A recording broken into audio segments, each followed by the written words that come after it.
Los micrófonos, el cafecito.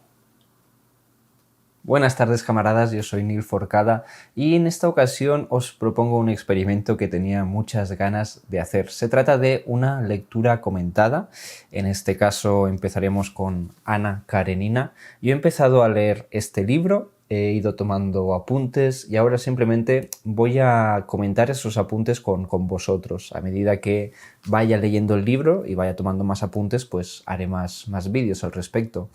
Es algo que hacía mucho que tenía ganas de hacer porque, por un lado, siempre me ha parecido interesante, es decir, para vídeos que yo he visto, me gustan este tipo de vídeos, pero más allá de eso me parecía que era una forma de también topografiarme a mí mismo o tener, digamos, un soporte documental sobre una lectura mía. Yo soy una persona que acostumbra a releer mucho. Además, soy una persona con muy mala memoria. A mí se me mezclan muchísimos libros en la cabeza porque además cuando empiezo con un autor suelo leer, si me gusta, suelo leer toda su obra o casi toda su obra, y esos empachos lectores me producen que los libros de ese autor se me mezclen de forma bastante caótica. Yo tengo un sistema de lectura además que también es muy, no sé si caótico, pero precipitado. En fin, me estoy alargando mucho, creo. El caso es que yo soy una persona que tiende a releer y que en esa relectura, evidentemente, como ya existe una topografía del libro para mí, la relectura siempre me parece, no sé si falsa, porque falsa no es la palabra, al contrario, pero vaya, muchas veces tengo la sensación que me falta esa frescura del primer contacto, de la primera lectura, y sobre todo me pasa en los vídeos, que tengo eso, la sensación de que se me quedan muchísimas cosas fuera porque el libro que yo estoy comentando en el vídeo ya hace mucho que lo he leído o acaso lo he vuelto a releer, pero volvemos al mismo problema. Y todo esto para decir que tengo muchas ganas de, en fin, de compartir esta lectura con vosotros, para quien quiera seguirla conmigo, ahora o en el futuro. Estará al nivel del pasado para siempre aquí en YouTube para comentarla. Como veis, es la edición de Austral, de Ana Karenina. Es muy bonita, con una traducción de César Vidal. Desconozco si es una buena o una mala traducción. Sé que puedo decir que la primera frase de la novela, que es la más famosa, no sé si es que está mal traducida, pero yo nunca la había leído así. Pero, en fin, no tiene más. Yo la estoy leyendo y como mínimo se lee fantásticamente. Debo avanzar además que es un libro que estoy disfrutando muchísimo. Entonces, os voy a poner en situación. A Ana Karenina empezamos con un personaje que es Oblonsky, que es un noble, es un aristócrata, y este personaje masculino le ha sido infiel a su mujer, a Dolly. Y Dolly lo ha descubierto. Nosotros empezamos la novela in media res en ese sentido. Empezamos con Oblonsky lamentándose de que su mujer ha descubierto su infidelidad y que toda la casa, por tanto, está sumida en el caos. Los sirvientes no saben qué hacer ni cómo, algunos se han ido, los niños están jugando por toda la casa sin supervisión y su mujer está encerrada en sus aposentos, amenazando con marcharse, ¿no? Porque ha sido ofendida y humillada. Y nosotros, por tanto, entramos en el libro en este punto y entramos con Oblonsky. Ana Karenina tiene un narrador en tercera persona que, sin embargo, se focaliza o se va focalizando en personajes concretos dependiendo del capítulo. Y hay capítulos donde se focaliza o su foco puede variar entre 2 o 3 personajes. El libro en sí, no lo he comentado, está dividido en 6 partes y cada una de las partes está dividida en subcapítulos. No sé si se podrá ver aquí. Aquí tenéis un capitulito, este es el 2. Que son muy breves, suelen durar 3-4 páginas, así que, en fin, la sensación de lectura suele ser rápida porque además es un texto narrativo, digamos, muy narrativo y muy agradecido con el lector. Así que, vaya, no me enrollo más. Estamos con Oblonsky. Me gustaría leer algunas cosas porque lo primero que podríamos pensar de este personaje Oblonsky es que es un capullo, que es una mala persona. Y de hecho más adelante descubriremos que lo es efectivamente. Y sin embargo también es bastante más que eso. algo que nos daremos cuenta bastante rápido en Ana Karenina es que todos los personajes tienen una complejidad muy grande y muy interesante. Y me encanta cómo empieza el libro porque de hecho empieza con la culpa de Oblonsky, que es una culpa que es a la vez sincera, se arrepiente de lo que está pasando, pero no se arrepiente de lo que ha hecho. Se arrepiente de la situación actual, de que su mujer le ha descubierto la infidelidad, pero no se arrepiente de haber sido infiel a su mujer. Eso no quita que no sufra por todo lo que está pasando, como digo. Hay una frase que me gustó mucho. A ver, voy a buscarla. La culpa es mía y sin embargo no soy culpable. Esto está en las primeras páginas de Ana Karenina. De hecho, no sé si es la segunda página, porque aquí tengo un prólogo de unas 30 páginas, pero en fin. Esta frase, la culpa es mía y sin embargo no soy culpable, yo noté desde el principio, y creo que lo he ido confirmando en las primeras 150 páginas de la novela, que es una anticipación del conflicto en que Tolstoy nos está presentando. Es el conflicto evidente entre, iba a decir, entre la emoción y la razón, pero no creo que sea eso, más bien sería entre la pasión y la razón. Esto lo voy a ir desarrollando a lo largo del vídeo a medida que encontremos ejemplos. Y, en fin, un apunte que también me pareció muy gracioso. Aquí se comenta que Oblonsky no supo adaptar su aspecto a la situación, porque cuando su mujer le encara, cuando le echa en cara que ha descubierto su infidelidad, él en ese momento no se lo espera y no sabe qué hacer, no sabe cómo reaccionar. Y lo único que hace es sonreír. Podría haberse defendido, podría haber dicho que es todo mentira, en fin, podría haber hecho muchas cosas, pero en ese momento de impasse es incapaz de actuar. Y, en fin, es algo que me llamó mucho la atención y es algo que me encanta de todo, bueno, de Tolstoy en general, pero en esta novela está por todas partes, que es la humanidad de todos estos personajes. Creo que se está quemando bastante a saco la imagen y mi deformación profesional me está dando un toque enorme porque yo soy cámara y me está molestando mucho. ¿Qué hago? ¿Me levanto? Venga, va, voy a bajar un poco la persiana. Bueno, he cerrado el diafragma de la cámara y creo que no es muy buena idea porque ahora se va a oscurecer un montón. Pero, en fin, es lo que hay. Continuamos con Oblonsky. Aquí tenemos algunas reflexiones más de la culpa. Y hay otra frase que me ha gustado mucho, me ha interesado mucho, que es: los comprendía, a su mujer, a los niños y a sí mismo. Es decir, él se ve a sí mismo evidentemente como quien ha precipitado toda esta situación, por una parte, y por otra parte se ve como víctima. Y esta es otra anticipación de lo que vamos a ir descubriendo a lo largo del libro, que es esta sociedad, digamos, aristocrática, que está como en un impasse, en un mundo que lo típico gramsciano, que no termina de morir, y un nuevo mundo que no termina de nacer. Esta sociedad aristocrática dividida entre conservadores y liberales, que pese a ese inicio de rupturas, se mantienen muchas costumbres de una rigidez muy grande, y eso implica que muchos de los personajes no pueden obrar libremente, o quizás la palabra no sea libremente, pero no pueden obrar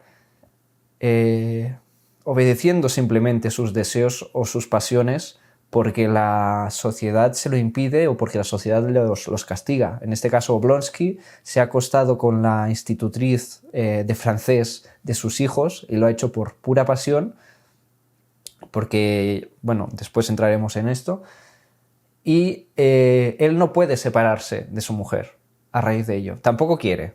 Es decir, en este caso Oblonsky no quiere separarse de su mujer, pero de querer tampoco podría porque, claro, sería un escándalo mayúsculo, y ese es el drama de Dolly, su mujer, que ha sido profundamente humillada, profundamente ofendida y se quiere ir de la casa, pero sabe que si se va de la casa va a destrozar no solo su vida, sino la de sus niños y el buen nombre de su familia, etcétera, etcétera, etcétera. Vamos a continuar.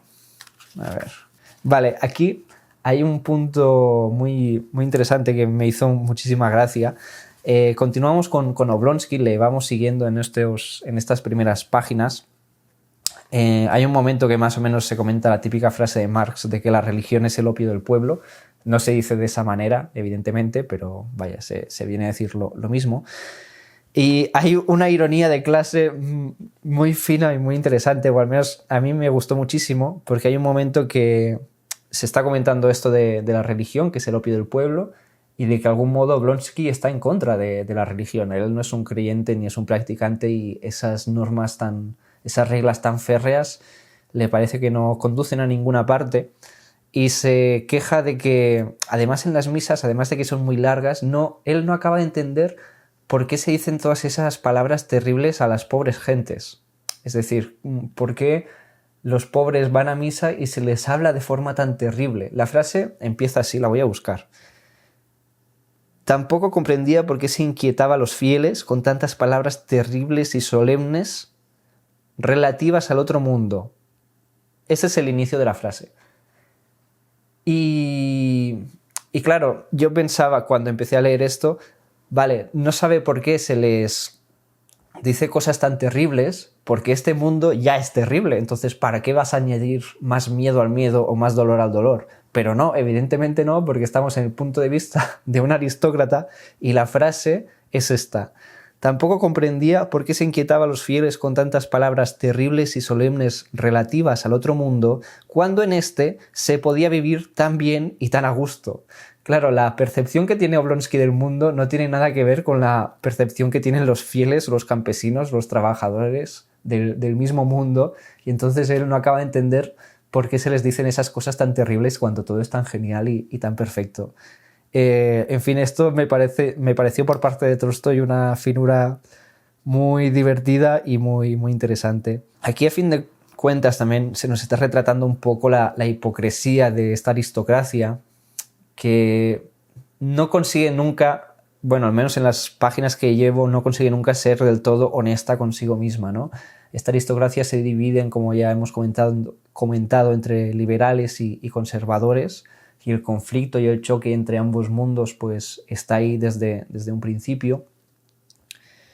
Y sin embargo, incluso en las ideas más liberales, como podemos ver en Oblonsky, que es una persona de verdad que es un capullo, pero también es una buena persona, vamos a descubrir que es alguien que se tutea con todo el mundo, ya sean aristócratas, ya sean trabajadores, y que por tanto es alguien que rompe mucho esas jerarquías sociales. Y pese a toda esa fuerza, entre comillas, digamos, de vanguardia política, es una persona que es muy inculta a este respecto, que lo hace simplemente, es decir, que todas estas actitudes simplemente las tiene para agradarse a sí mismo y para agradar a los demás. La suerte del resto, como puede ser, por ejemplo, la suerte de su esposa Dolly, a quien ha engañado, le importa relativamente, le importa en la medida que se relacionan con él, pero que, por ejemplo, se mate a los campesinos de hambre o a trabajar, él, siendo liberal, no es algo a lo que se oponga manifiestamente en ningún momento. Vamos a ver, ¿qué más tenemos? Bueno, avanzamos algunos capítulos y estamos con Dolly, la mujer de Oblonsky.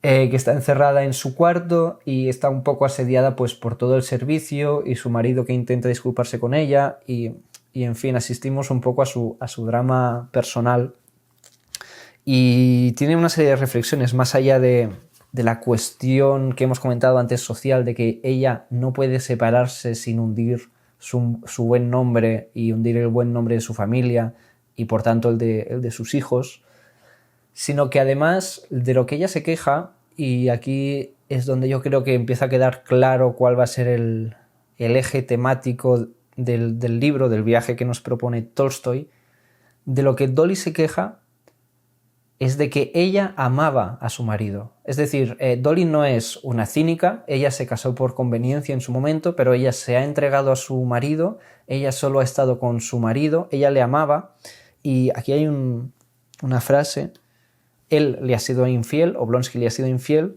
y la frase dice: entre el castigo a su marido y la autoculpa... perdón, la he perdido. Perdonad, ya tengo la frase. Como todos los días se decía a sí misma que no era posible continuar así, que había de resolver algo, castigar a su marido, afrentarle, devolverle, aunque solo fuese en parte, el dolor que él le había causado. Pero mientras se decía que había de marchar, reconocía en su interior que no era posible, porque no podía dejar de considerarse su esposo, de considerarle su esposo. No podía, sobre todo, dejar de amarle. Como estamos viendo aquí, el conflicto de Dolly, es decir, el por qué se siente ofendida, más allá de la cuestión social, es por una cuestión sentimental, personal. Como ya hemos dicho, ella no es una cínica, ella ama a su marido y por tanto la traición y la humillación para ella es absoluta. De acuerdo, hemos avanzado algunas páginas y aquí se nos presenta un poco más la figura de Oblonsky, ya no en el marco de su casa particular donde ocurre todo ese drama, donde digamos en las primeras páginas hemos estado con Oblonsky y su matrimonio, pero de puertas para adentro. Y ahora vamos a estar con Oblonsky de puertas para afuera, es decir, él en la sociedad, cómo es percibido por los demás. Y aquí es donde empezamos a ver eso, que aparte de que tiene este punto de ser un capullo, de en parte ser un cínico, de ser en gran parte un hipócrita, también es una buena persona.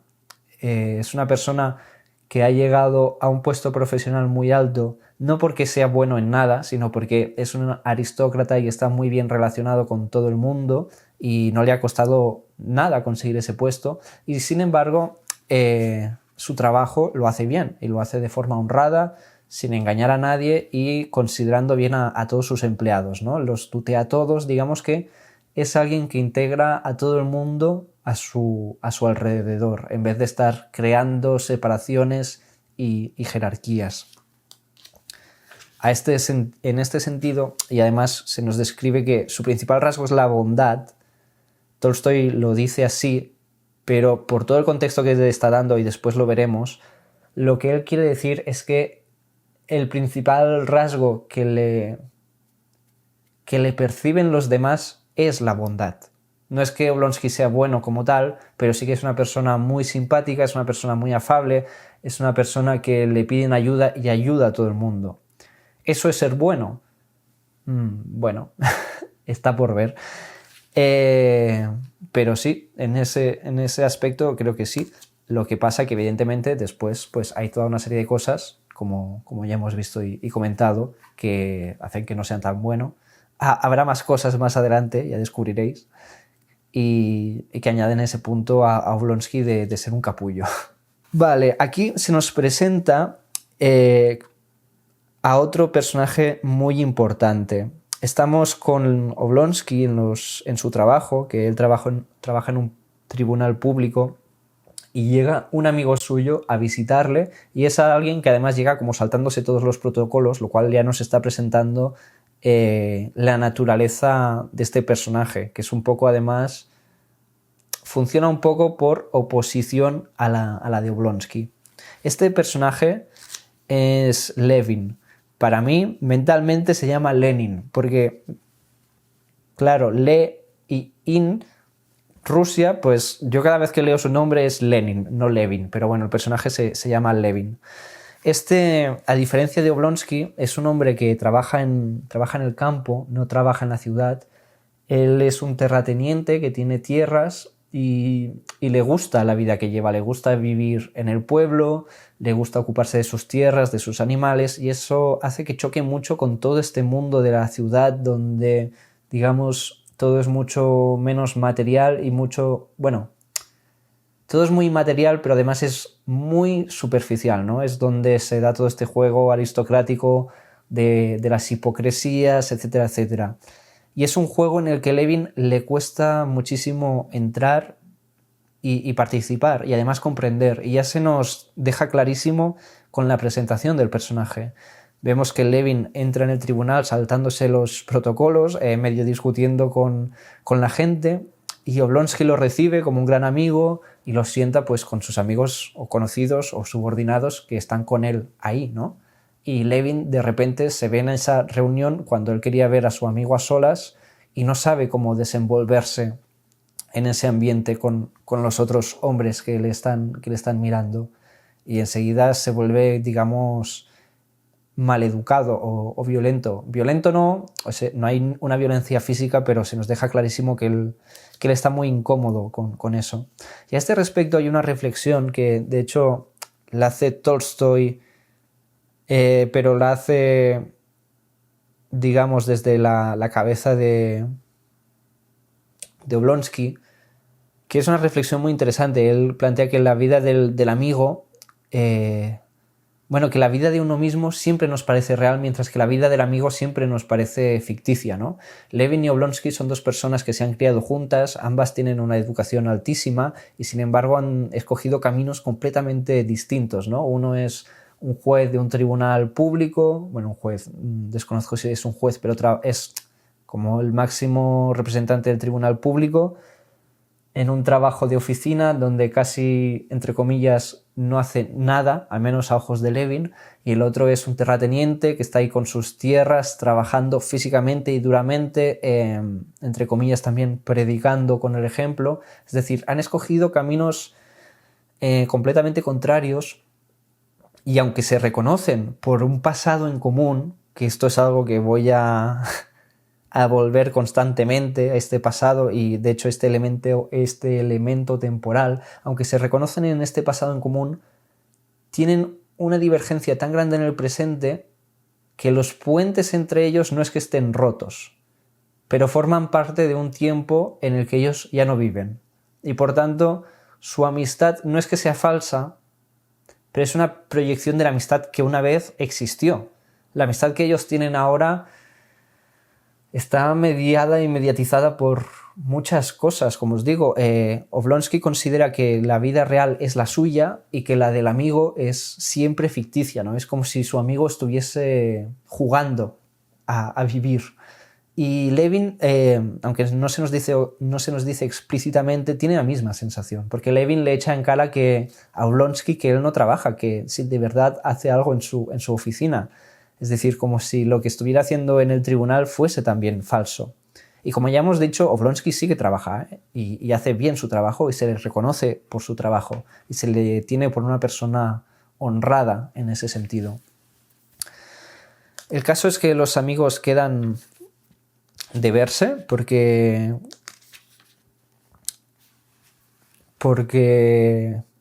Levin ha llegado a la ciudad de forma, entre comillas, muy urgente y está muy turbado, y al fin y al cabo lo que quiere es pedir la mano de una mujer de la que él está enamorado y de la que está enamorado desde hace tiempo.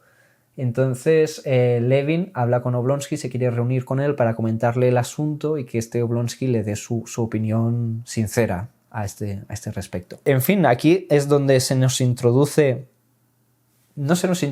pero se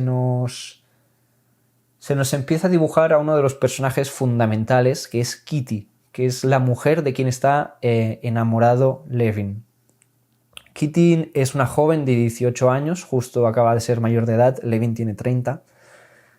Es la pequeña de 3 hermanas, de una familia también muy aristocrática, como os daréis cuenta, aquí todos son aristócratas o aristócratas caídos en desgracia, si queréis, pero todos vienen del mismo lugar. Bien, camaradas, se ha parado el vídeo, no sé en qué punto se ha parado, así que voy a retomarlo en la idea que tiene de cómo se enamora Levin de Kitty. Levin se enamora de Kitty por simpatía, y este es uno de los grandes, bueno, como ya estamos viendo, este va a ser el gran tema de la novela, de cómo funcionan las relaciones, no solo de amor, no solo conyugales, sino las relaciones entre los personajes, entre el amor al prójimo, el amor al amigo, el amor fati y el amor a la persona amada, digamos, al enamoramiento como tal. Y Levin, como vamos a descubrir, se enamora de Kitty por simpatía. ¿Por qué Levin se enamora de Kitty, ¿no? ¿Por qué digo que se enamora por simpatía? El caso es que Levin pasa una buena temporada en casa de Kitty, que es también una casa aristocrática enorme en la que conviven 3 hermanas. Kitty es de hecho la hermana menor de estas 3 chicas, y Levin se ve deslumbrado por este mundo. Levin es una persona que ha perdido a su hermano y su madre no está con él, no recuerdo por qué circunstancia, Y de repente pues él está en esa casa viendo a esas tres hermanas que toman lecciones de francés con una institutriz, toman lecciones de inglés con otra institutriz, que se arreglan para salir a la calle en sus carruajes, que se van al ballet y se ponen unos vestidos exquisitos. Es decir, le parece una vida que no tiene nada que ver con él, un mundo que desconoce completamente y que le deslumbra, ¿no? Y para él eso es la perfección. De hecho, Tolstoy, al menos en la traducción de César Vidal, utiliza la palabra poético, de que Levin nunca había estado en contacto con un mundo tan poético. Evidentemente después vamos a descubrir que este mundo no es para nada tan perfecto y que de puertas para adentro es también un pequeño infierno, pero Levin lo ve de esa manera y eso le deslumbra. ¿Y qué sucede entonces? Pues que Levin se enamora de la hermana mayor, de Dolly. Dolly, sin embargo, se casa con Oblonsky. De hecho, Dolly es la mujer a la que Oblonsky le ha sido infiel. Ahora no recuerdo si Dolly es la mayor o es la segunda hermana. Pero bueno, el caso es que la primera hermana se casa y entonces Levin se enamora de la segunda hermana. Y la segunda hermana también se casa. Y entonces Levin se enamora de Kitty, ¿no? Que es la tercera hermana, la pequeña, la que queda, y su amor por ella además crece como muchísimo, ¿no? Se enamora al cuadrado, digamos.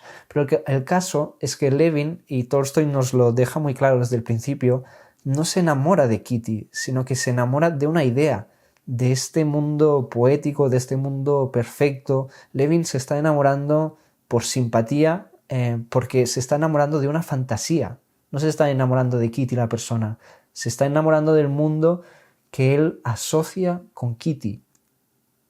Y eso, bueno, después va a tener un gran desarrollo, evidentemente, pero genera en Levin una inseguridad enorme, porque como hemos dicho, este es un hombre de pueblo que se siente muy incómodo con las costumbres de la ciudad, etcétera, etcétera, pero es un poco además el mito fundacional de Adán y Eva, ¿no? Levin es el hombre expulsado del paraíso, que al ser expulsado del paraíso, al ver el paraíso desde fuera, se descubre desnudo, ¿no?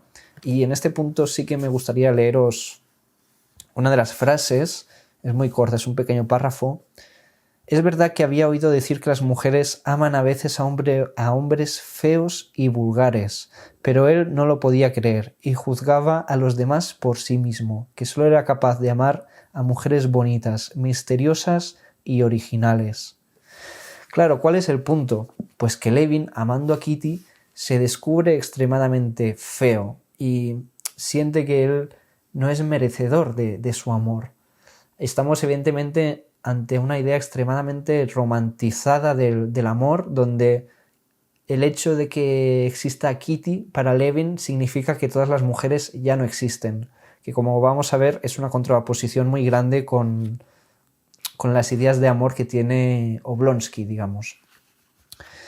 A todo eso, el caso es que los dos amigos comen juntos, una comida por todo lo alto, porque Levin ha venido a la ciudad para pedir la mano de Kitty, pero se siente tan inseguro que lo primero que hace es ir con su amigo, al que él considera su único amigo, que es Oblonsky, y pedirle consejo, ¿no? Decir qué tiene que hacer, si cree que es una buena idea, etcétera, etcétera.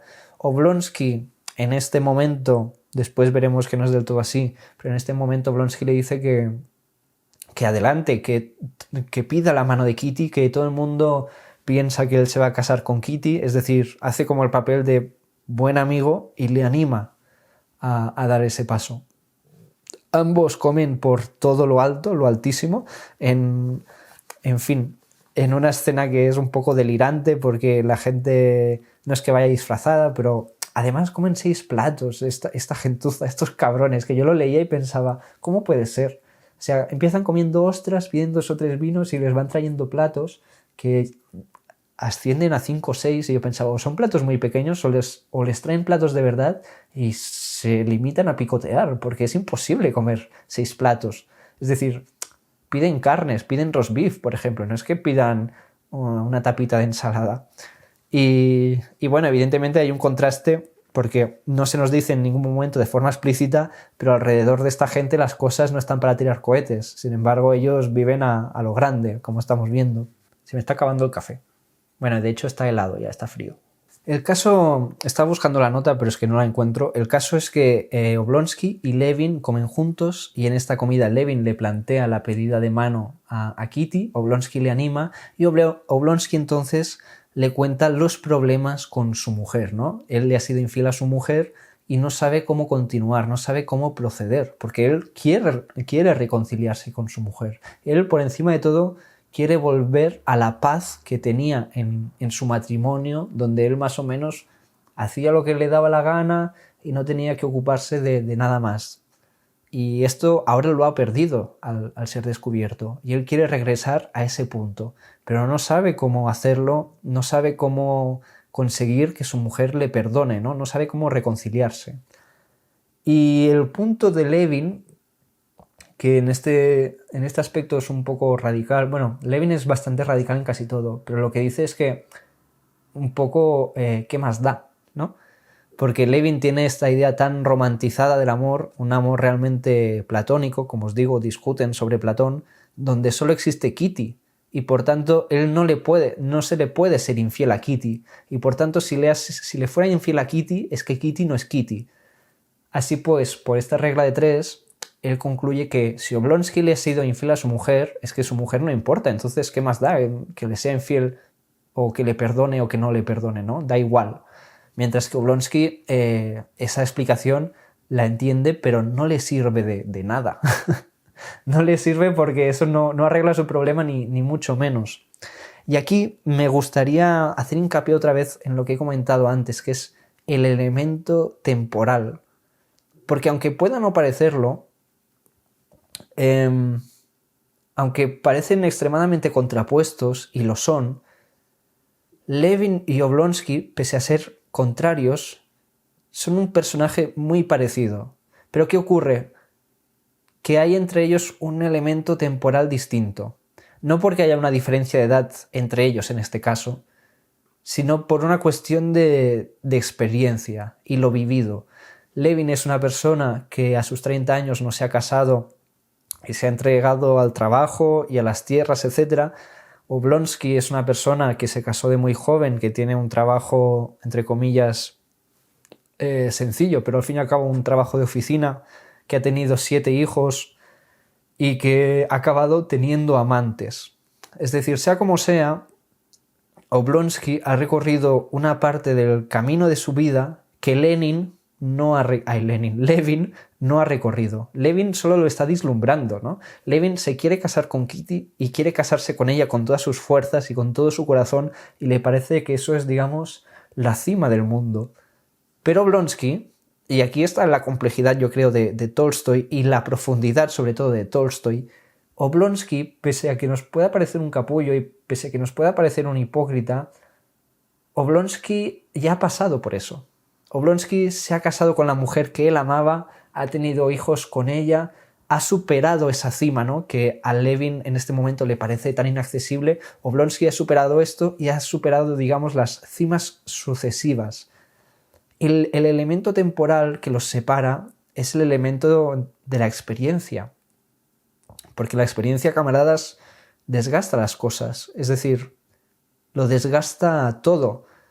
Incluso el primer amor, el mayor amor, el amor que más, no sé, el amor más grande que os podáis imaginar, no es que se desgaste como tal, pero se desgasta la experiencia del enamoramiento, de sentirlo. Ese es el punto, yo creo. Se desgasta el deslumbre, se desgasta el enamoramiento. Pensad en vuestra canción favorita o una canción que os guste mucho.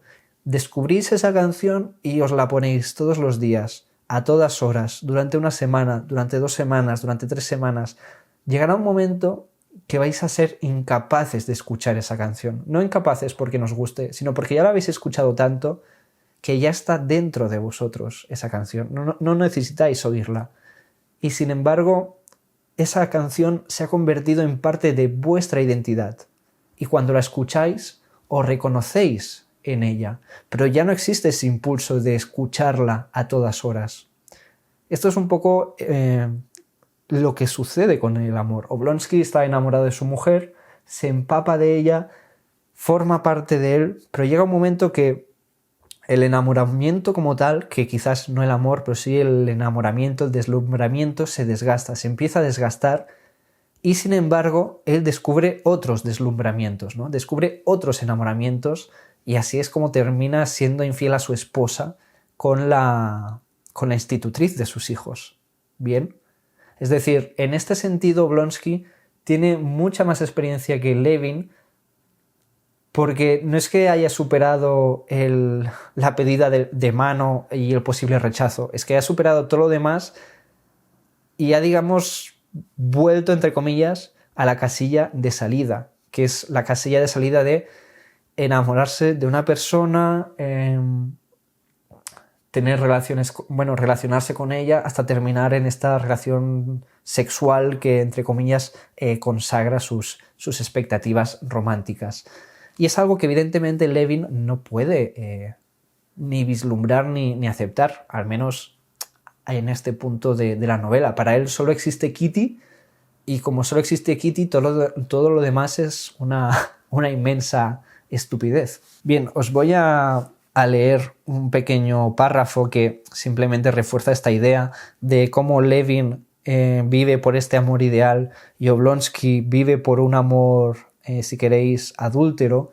Uno, podríamos decir, y esto es una de las contradicciones exquisitas de la novela, porque Levin vive por este amor divino, cuando Levin en realidad es un inmenso materialista, y Oblonsky, que es una persona bondadosa, tan social, tan, no sé, tan aplaudida por todo el mundo, vive por este amor carnal o este amor material, este amor adúltero, es decir, este amor traicionero, ¿no? Digamos que cada uno de los personajes está contrapuesto a sí mismo, ¿no? Levin procesa el amor divino siendo un materialista y Oblonsky profesa el amor adúltero siendo el perfecto sujeto social. Os leo este pequeño párrafo. Esteban Arkadievich sonrió. Esteban es Oblonsky. Conocía los sentimientos de su amigo y sabía que para él todas las jóvenes del mundo estaban divididas en dos clases.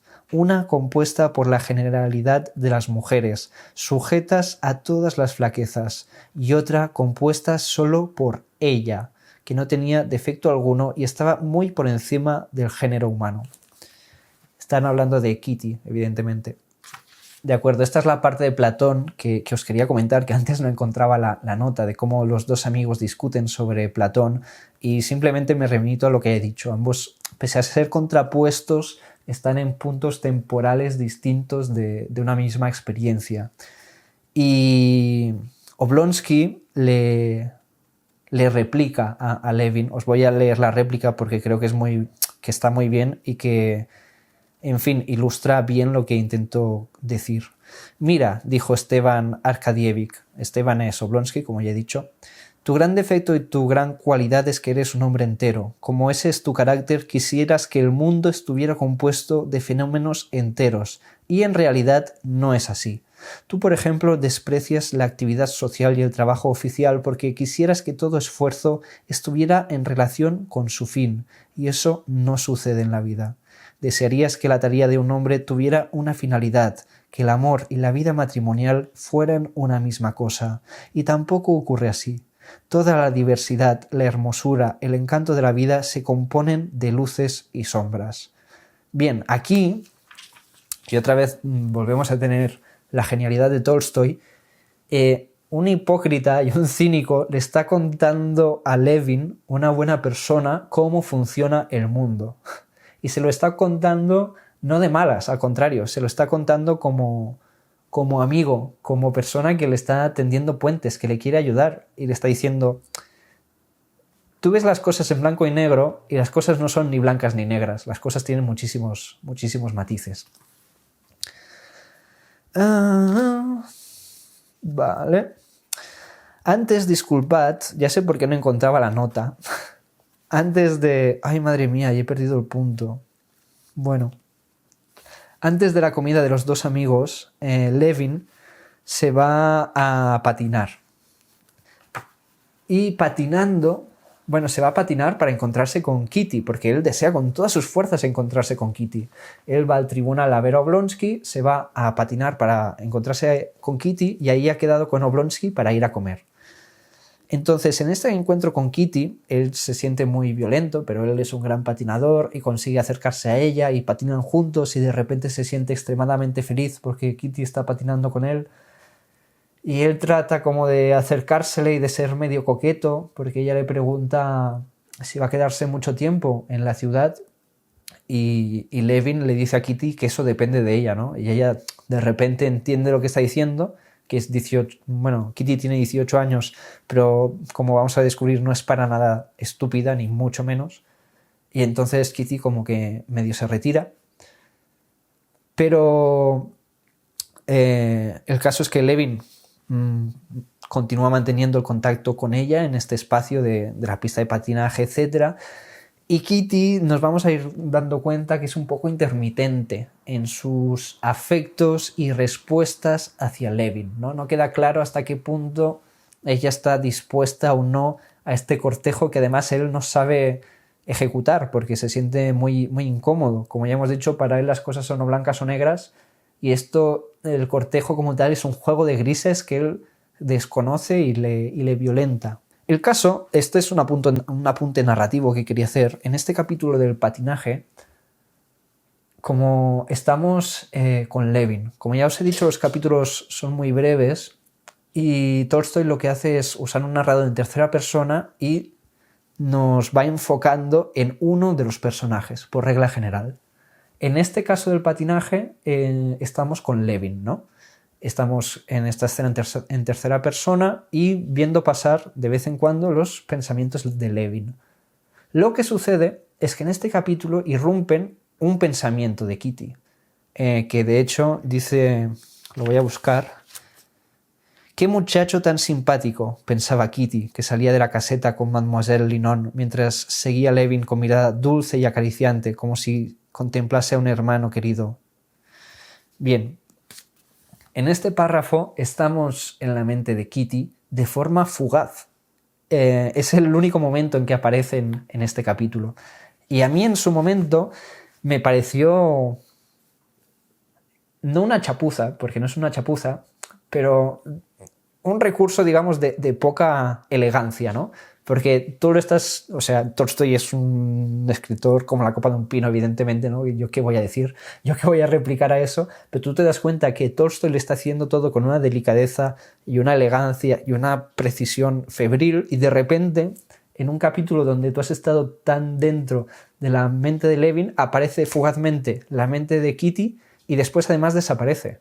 Porque tú terminas el capítulo con Levin otra vez, de la mano de Levin. Y como os digo al principio, narrativamente me pareció un error o una mala decisión. Después, evidentemente, me di cuenta que esta decisión, el hecho de que irrumpan los pensamientos de Kitty, refuerza de forma muy necesaria la intermitencia de este personaje que se va a trabajar en los capítulos sucesivos.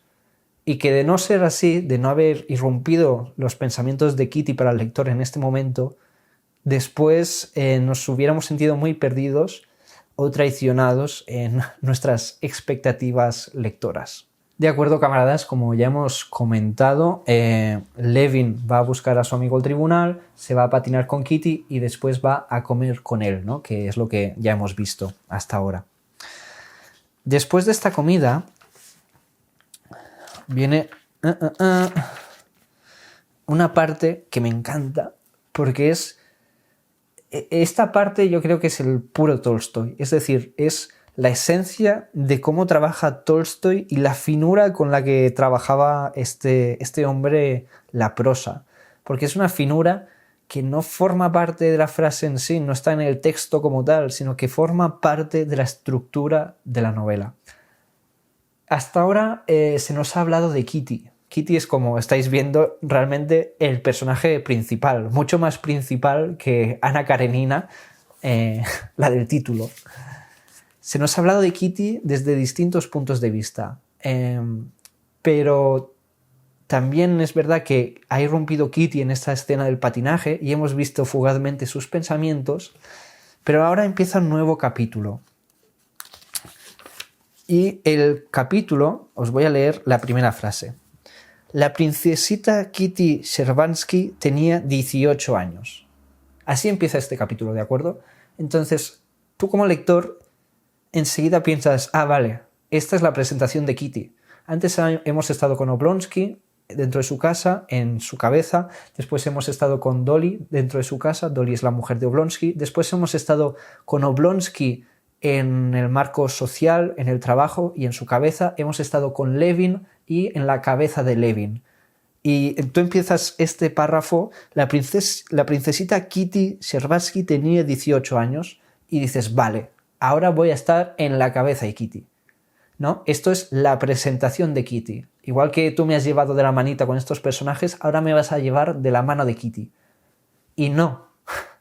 Tolstoy te hace la introducción de Kitty aquí, te hace la presentación de Kitty en este punto, a partir de aquí, pero lo hace a través de su madre.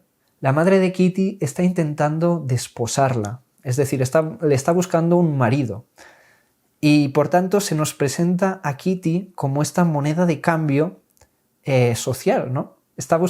Se nos presenta a Kitty como un personaje femenino cuya agencia se reduce a que su madre le busque marido, ¿no? Es decir, a nivel estructural esto es una genialidad, porque Tolstoy no lo está poniendo por escrito, no lo está diciendo en una frase.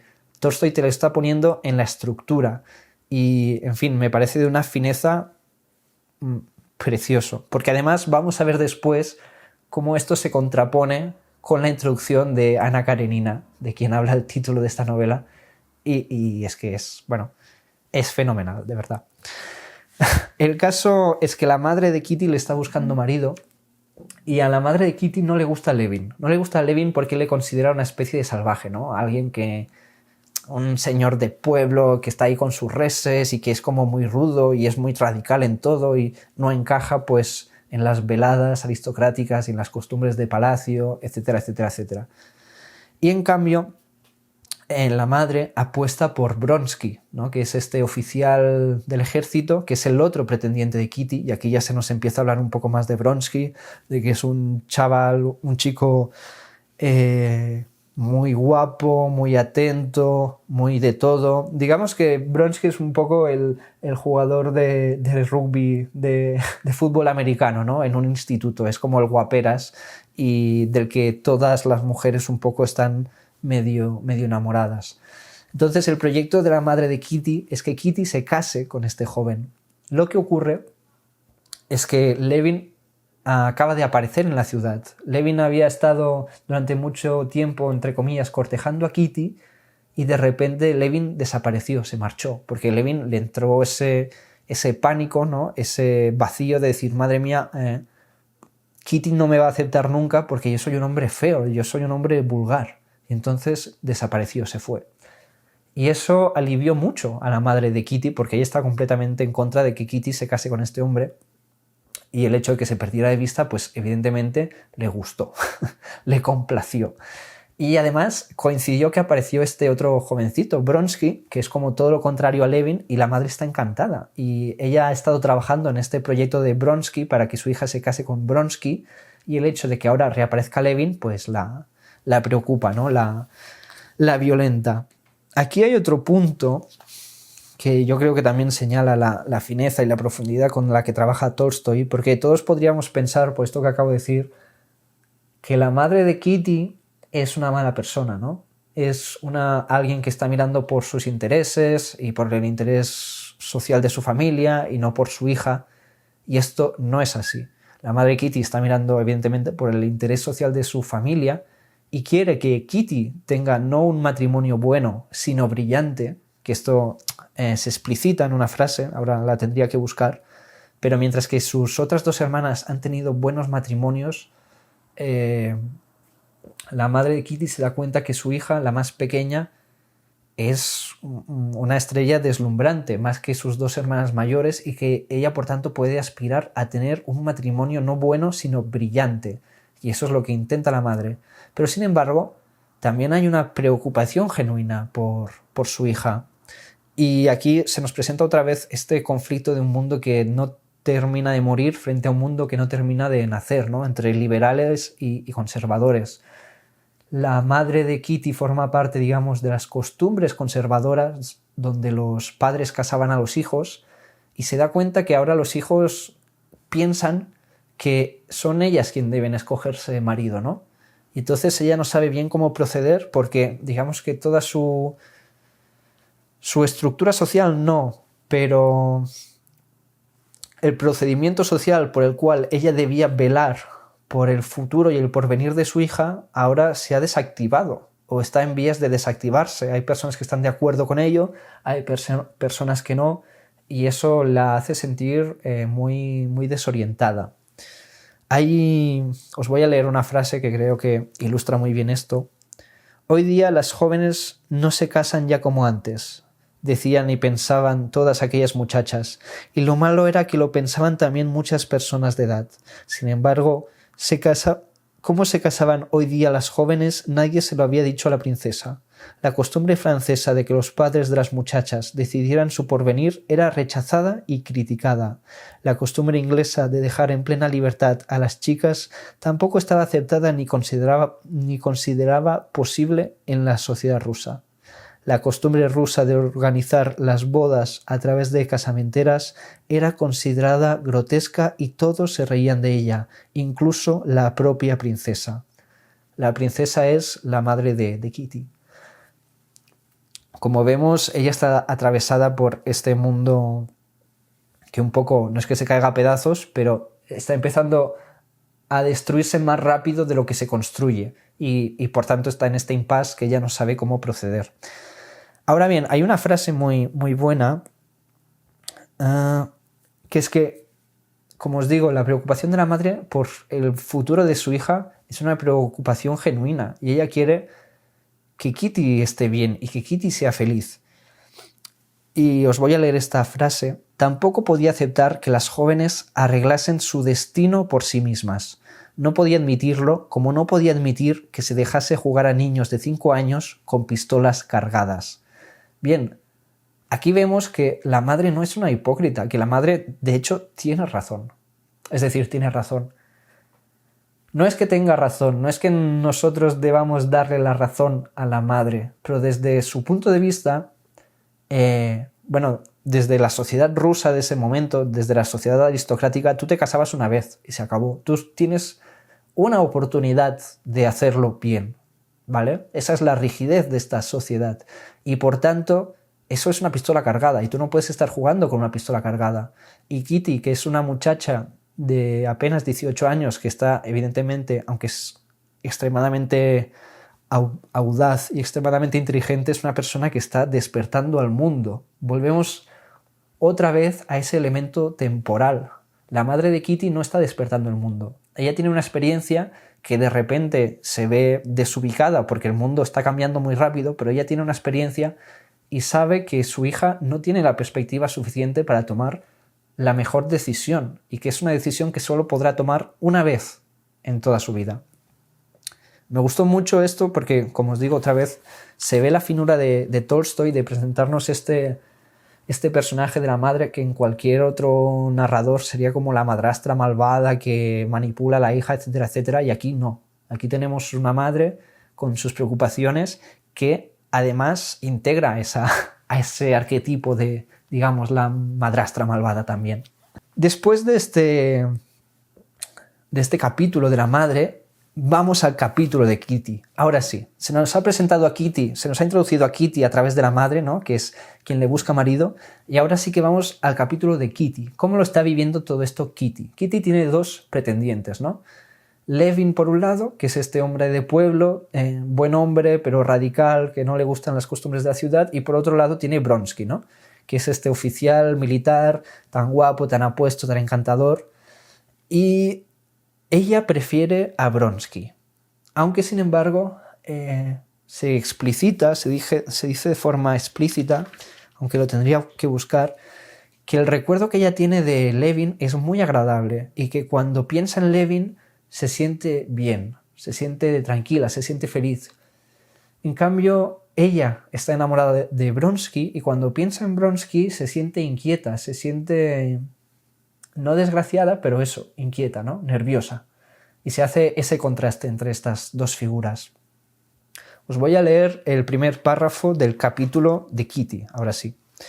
Después de comer y hasta que empezó la noche, Kitty experimentó un sentimiento parecido al que puede sentir un joven soldado antes de la batalla. Su corazón palpitaba con fuerza y le era imposible concentrar sus pensamientos en nada. Sabía que esta noche en que iban a encontrarse los dos se decidiría su suerte y los imaginaba ya a cada uno por separado y a los dos a la vez. Vale, ¿por qué está diciendo esto? Porque Kitty, como ya hemos dicho, ha ido a patinar y ahí se ha encontrado con Levin y Levin le ha pedido, digamos, una audiencia, ¿no? Levin le ha dicho que se va a presentar en su casa. Y Kitty previamente ya ha quedado con Bronsky. Entonces ella sabe que al día siguiente Bronsky y Levin van a estar en su salón, en su casa, digamos, para cortejarla o para pedirle su mano. Es decir, sus dos pretendientes van a estar enfrente de ella y ella va a tener que tomar una decisión, ¿no? Porque lo que ella elija, es decir, por quien muestre favoritismos, va a hundir al otro pretendiente. Si ella prefiere a Levin, eso va a hundir a Bronsky, y si ella prefiere a Bronsky, eso va a hundir a Levin. Y por eso se hace esta presentación de Kitty. Este es el capítulo de Kitty, como os digo, el primer capítulo que tenemos de ella verdaderamente, y se nos hace el símil de Kitty con un soldado. Kitty experimentó un sentimiento parecido al que puede sentir un joven soldado antes de la batalla. Y puede parecer muy exagerado porque evidentemente aquí estamos hablando de una cosa palaciega, de familias, de aristócratas que se tienen que casar, etcétera, etcétera. Pero es un gran símil en el sentido de que en este punto del relato, Kitty es quien tiene que librar la batalla. Es decir, la vida de Kitty ahora mismo depende de ella y la vida de los demás también depende de ella, de la decisión que tome, del pretendiente que elija.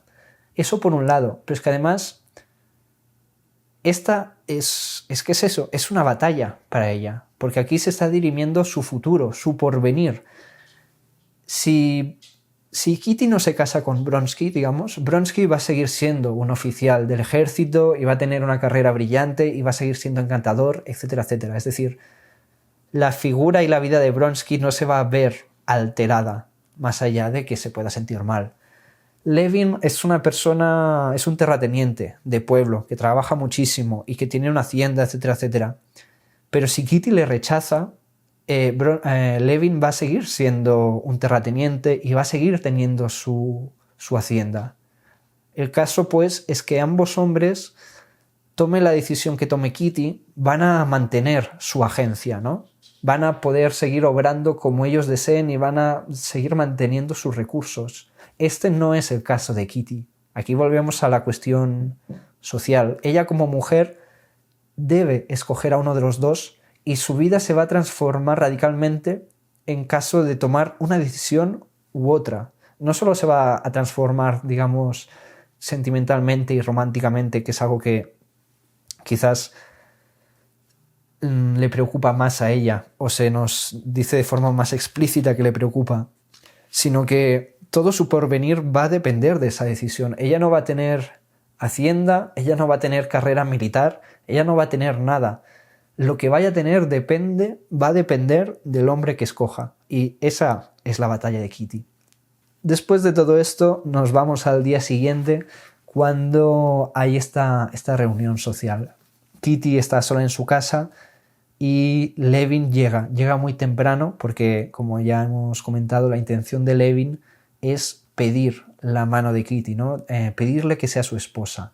Levin tiene muchísimas dudas, Levin está muy asustado de Kitty, de sí mismo y de todo el mundo, pero aún así se presenta en casa de Kitty, se presenta extremadamente temprano y le pide su mano. Le pide su mano de una forma, digamos, sin ningún tipo de sofisticación.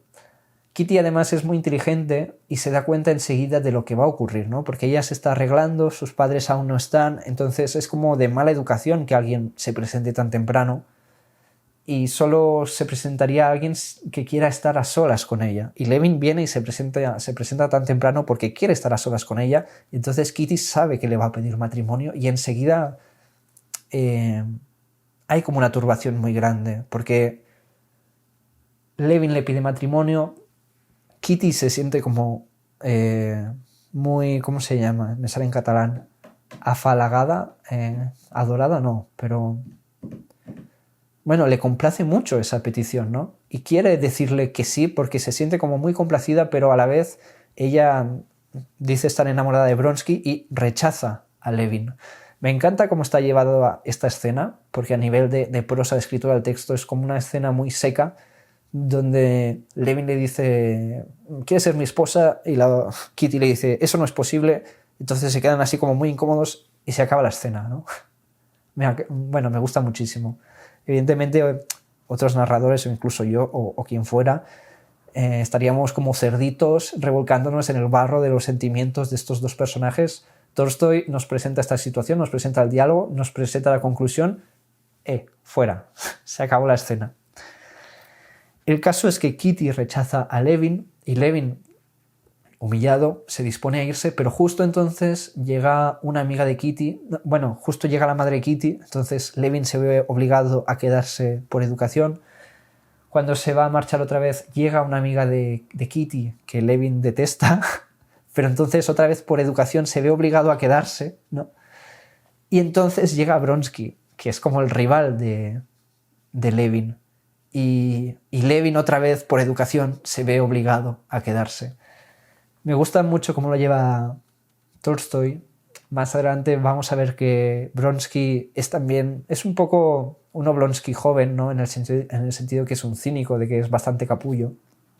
Pero aquí se nos presenta como una persona encantadora, ¿no? Y aquí no estamos en su cabeza aún, en la cabeza de Vronsky. Pero desde fuera Levin lo ve como un gran muchacho, muy encantador, muy educado, muy atento. Enseguida se da cuenta de cómo Kitty le prefiere a Vronsky y no a él, y evidentemente eso genera una sensación de incomodidad enorme y terrible en Levin, pero aún así Levin pues aguanta el chaparrón, se queda en esa reunión social hablando con Vronsky, hablando con su rival, y se da un caso muy divertido, que es que la amiga de Kitty, a la cual Levin no soporta, se pone a hablar de espiritismo.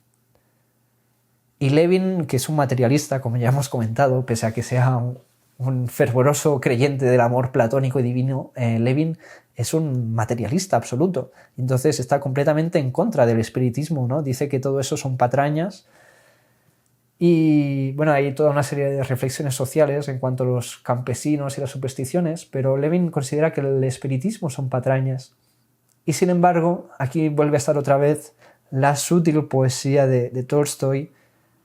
Levin en esta escena se ha convertido en un fantasma, y veremos que en las escenas posteriores se ha convertido en un fantasma. Es decir, alguien que no cree en el espiritismo se convierte en una aparición de sí mismo, en ser rechazado por Kitty, en sentirse tan feo, tan fuera de lugar, tan desdichado. Es alguien que, como os digo, es un fantasma, una aparición transitoria en un espacio que no le corresponde. Creo que es todo lo que tenía que comentar de esta escena, pero en fin, me gustó muchísimo. De acuerdo, aquí vamos otra vez a lo bueno, a lo gordo. Muchos os habréis preguntado, yo también, porque esta novela se llama Ana Karenina, si llevamos casi 100 páginas hablando de Kitty.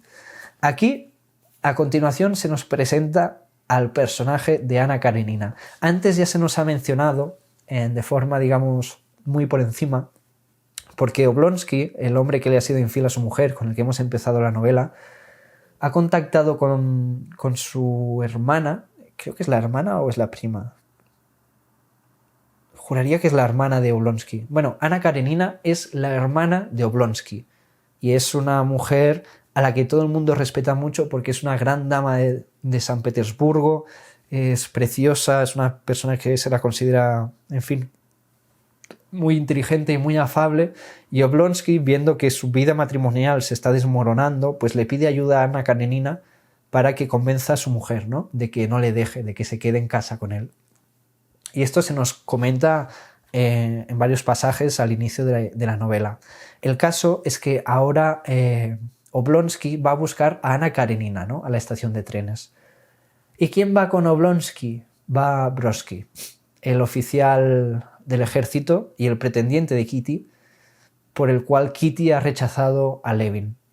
Entonces Oblonsky y Bronsky van a buscar a Ana Karenina a la estación de tren. Bueno, Oblonsky va a buscar a Ana Karenina y Bronsky va a buscar a su madre, que tiene que llegar en el mismo tren.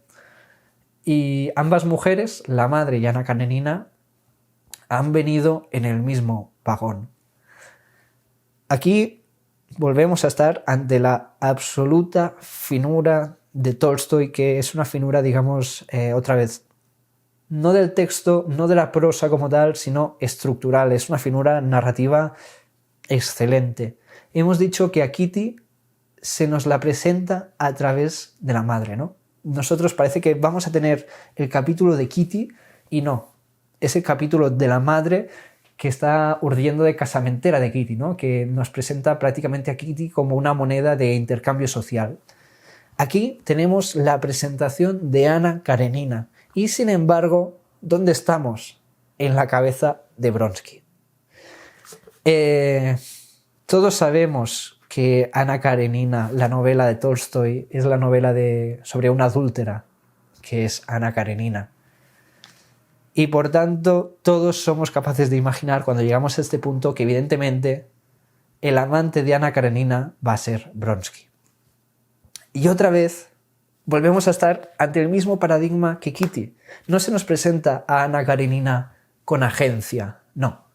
Se nos presenta a Ana Karenina a través de su amante primero, del que será su amante, de esta intervención del joven militar masculino.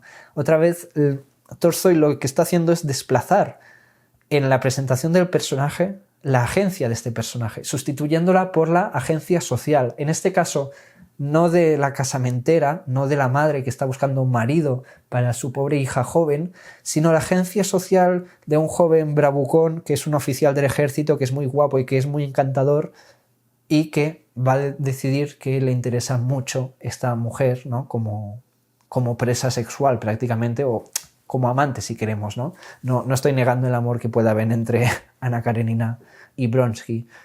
Pero, en fin, creo que se entiende bien el paralelismo entre una situación y la siguiente, entre una presentación y la otra, la presentación de Kitty y la presentación de Ana Karenina, ambas mediadas por figuras externas profundamente enraizadas al orden social. Una, la de Kitty, en el orden social jerárquico, digamos, entre comillas, oficial, y la otra, la de Bronsky, en el orden social, digamos, soterrado, que es el del adulterio, ¿no? Cómo la sociedad se mueve pese a todas sus apariencias y su superficialidad y su hipocresía.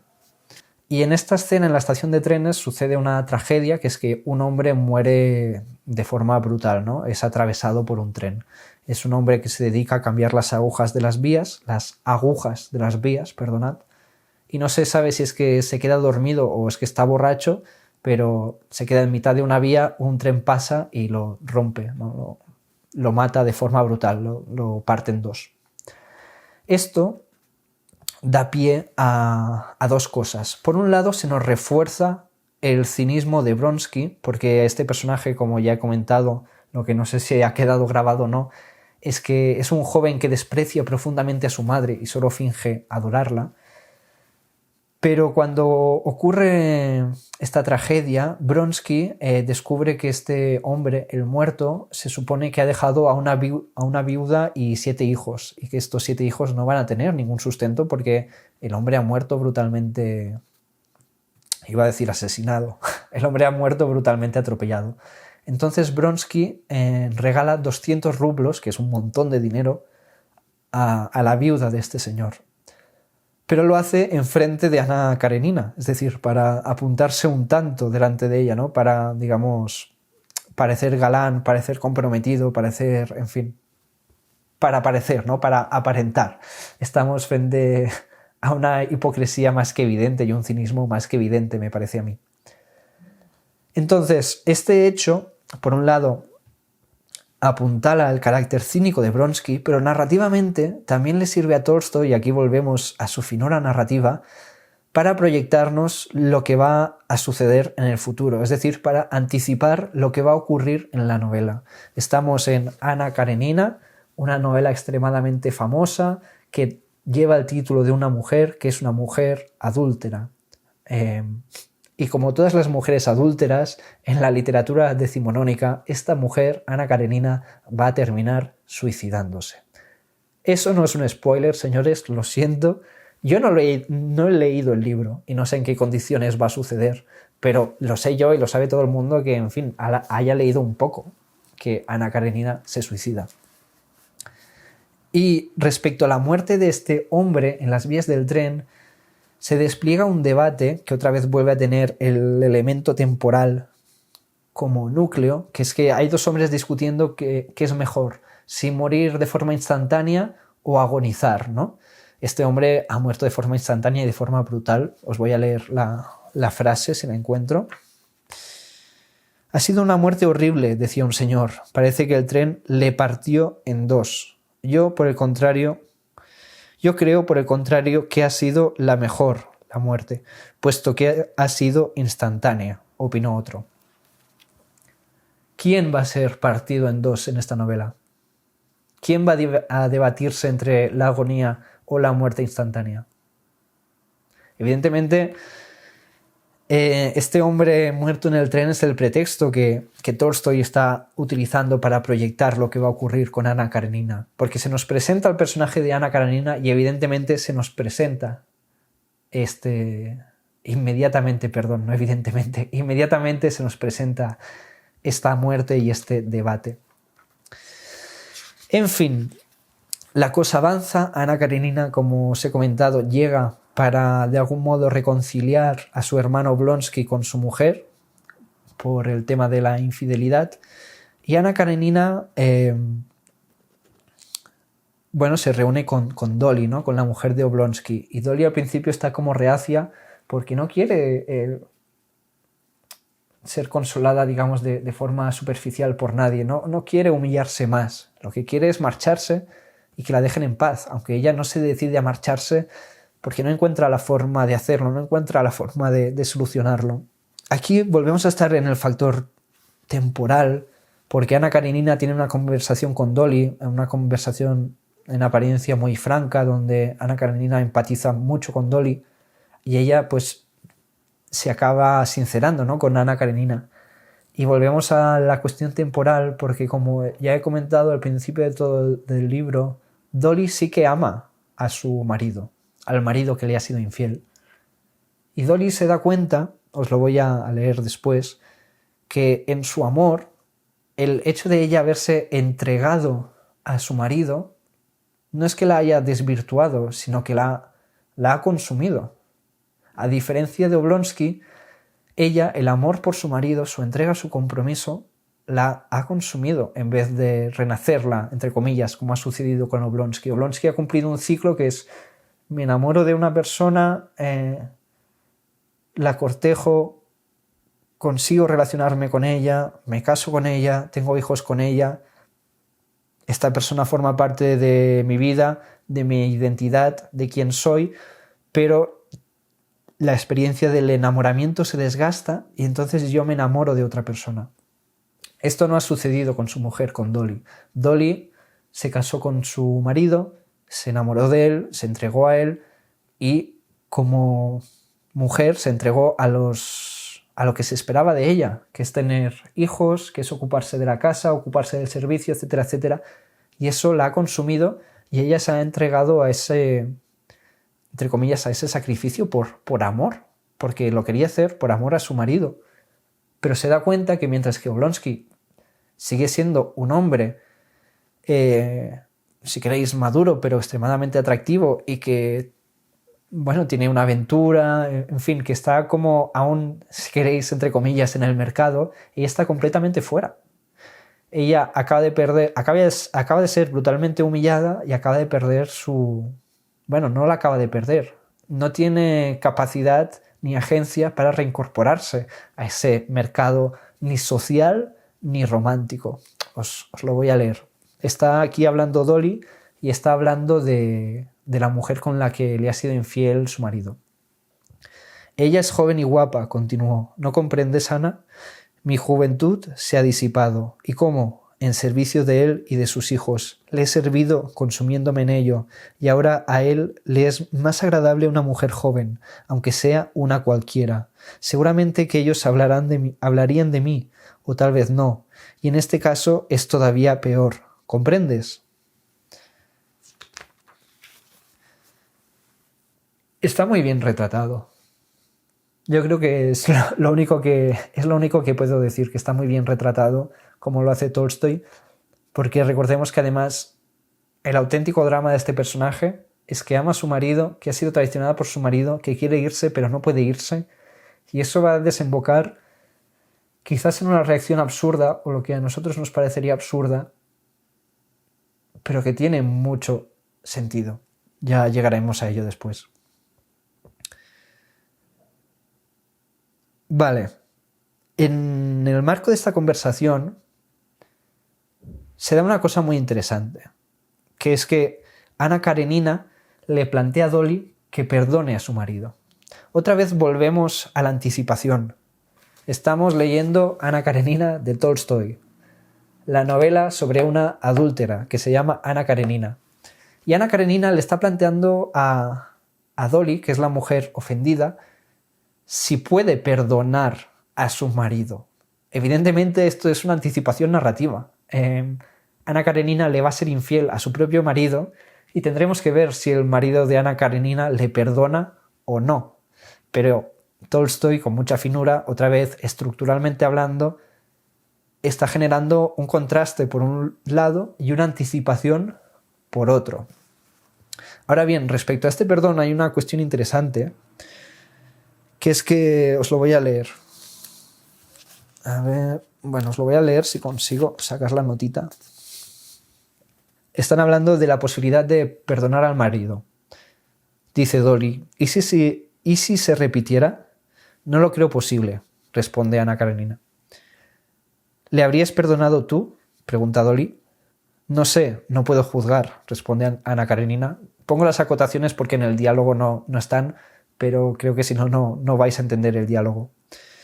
Ana reflexionó un momento y añadió, sí puedo, le habría perdonado. Cierto que yo me habría transformado en otra mujer, sí, pero le perdonaría como si no hubiese pasado nada, absolutamente nada. Sí, así habría de ser, interrumpió Dolly, como si ya hubiera pensado en ello antes. De otro modo, no fuera perdón. Si se perdona, ha de ser por completo. En fin, voy a acompañarte a tu cuarto. Ya he comentado la anticipación narrativa, pero me parece muy interesante lo que Dolly dice del perdón, que Ana Karenina le dice, hay que hacer como si no hubiera pasado nada, absolutamente nada. Y Dolly le responde, claro, el perdón es hacer como si no hubiera pasado nada, ¿no? Yo cuando lo leí, evidentemente estamos en el año 2025, esto es un vídeo para YouTube, me llamo Nil Forcada, etcétera, etcétera. Cuando lo leí pensé, qué tontería. Qué tontería en el sentido de que desde cuándo perdonar a alguien es hacer como que no ha pasado absolutamente nada, ¿no? ¿Qué sentido tiene eso? Esa fue mi primera reacción, digamos, con ojos contemporáneos. Sin embargo, pensando en ello, claro, en la sociedad en que vive esta gente, donde todo es tan rígido, donde solo hay una oportunidad, donde definitivamente solo hay una vida, perdonar es eso. Y de hecho perdonar debería significar eso. Hacer como que no ha pasado nada. Borrón y cuenta nueva. Sin eso no es un perdón. Entonces la pregunta importante, yo creo que ya no atañe al libro, ya no atañe a Ana Karenina, sino a nosotros, es ¿nosotros somos capaces de perdonar? Hoy, en nuestra sociedad. En la suya, como os digo, yo creo que tiene mucho sentido, porque es una sociedad extremadamente rígida, donde solo hay una vida, y ese perdón, ese verdadero borrón y cuenta nueva, creo que tiene mucho sentido. en nuestro mundo que nuestras vidas son tan precarias, tan absolutamente precarias, no solo en lo laboral o lo económico y lo político, sino en los valores como tal. ¿Es posible perdonar? Yo creo que no. Creo que no, porque precisamente la ofensa